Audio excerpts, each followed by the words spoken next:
First, we perform this multiplication, 1 over 4 multiplied by 4, this 4, and this 4, cancel each other out, and only 1 remains. Finally, 3 divided by 1 gives us 3.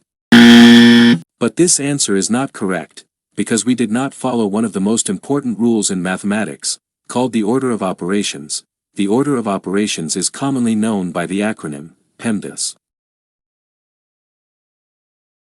In PEMDAS, P stands for parentheses, E stands for exponents, M stands for multiplication, D stands for division, I stands for addition, and S stands for subtraction. According to PEMDAS, in every mathematical expression, we first solve the parentheses, then the exponents, then multiplication and division, and finally, addition and subtraction. Keep in mind that multiplication and division have equal priority.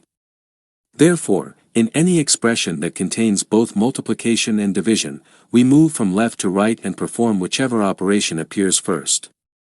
Then we perform the remaining operation. This same rule also applies to addition and subtraction. With that explained, let's solve the problem from the beginning of the video. But before we do, please like this video, subscribe to the channel, and if you have any questions, feel free to ask them in the comments. 3 divided by 1 over 4 multiplied by 4.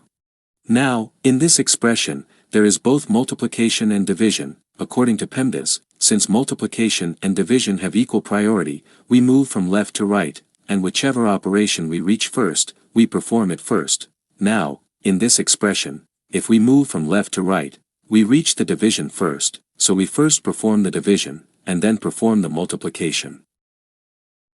3 divided by 1 over 4.